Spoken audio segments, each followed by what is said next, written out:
Kenzie Fowler was destined to be an Arizona Wildcat. Both her parents are Arizona grads, and they've owned softball season tickets since Hillenbrand Stadium first opened.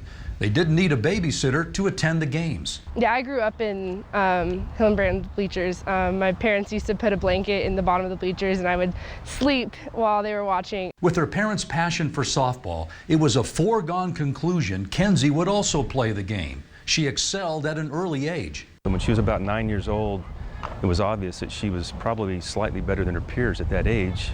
She will tell you that she threw a no-hitter in one of her first organized games, and we've had to remind her that she had 17 walks to go with the no-hitter. It was pretty obvious to us that she threw the ball as hard as about anybody in the nation at that time, speed-wise. While Kenzie was dominating her youth softball league, Arizona coach Mike Candrea was teaching and coaching with Kenzie's grandfather.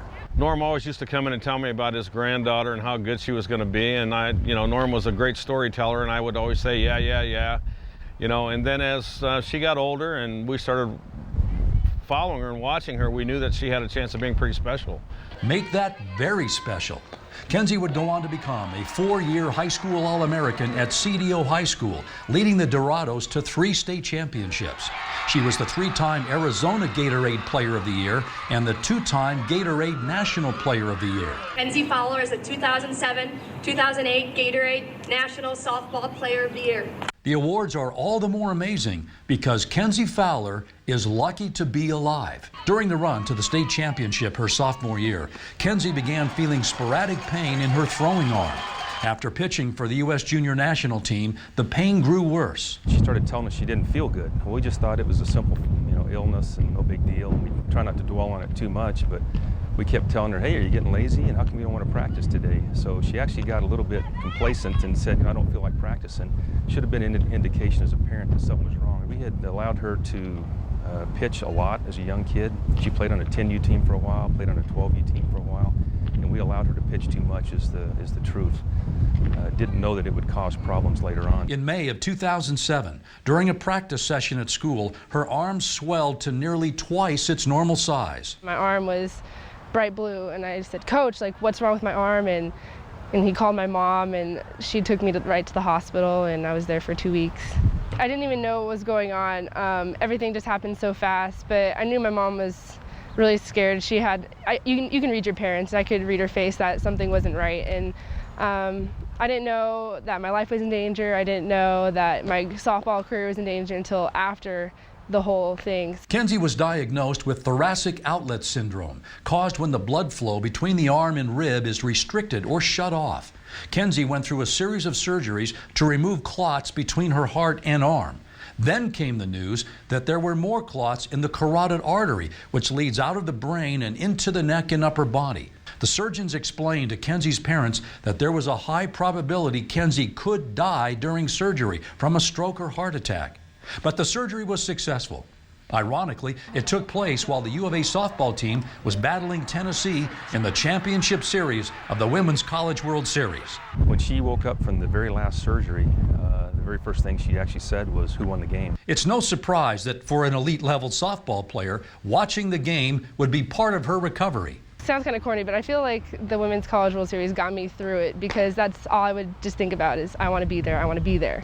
And I just laid in bed and just watched, and I don't know, I feel like that's what got me through it. And the Wildcats boosted Kenzie's spirits by winning the national championship. Kenzie survived the risky surgery, but would she ever pitch again? She had hardware holding her sternum together, and the surgery had removed a rib and some muscle tissue. We really didn't have a whole lot of expectations, but it was part of the healing process. Just to see her out there, we didn't care whether win or lose.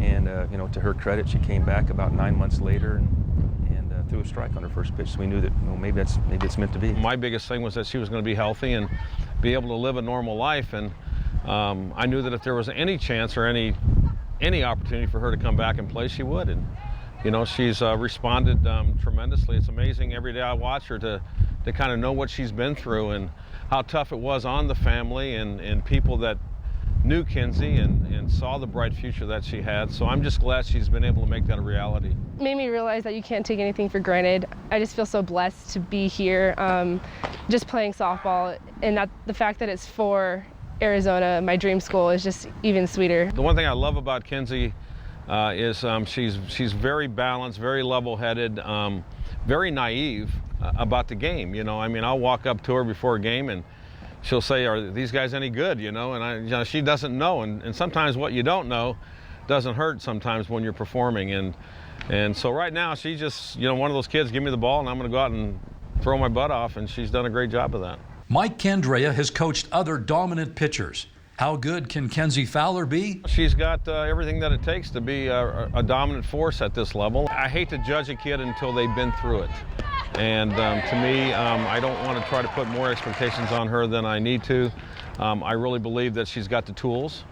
And if we can put things together, that she's going to have an opportunity of doing quite well here. Can she be another Jenny Finch? And whoever she becomes, I'll be happy with, because I know she's a great kid that works hard and prepares well. And, you know, if you can add the skills to it, then you got a chance of being pretty special. Kenzie Fowler already is pretty special. After all, she's alive.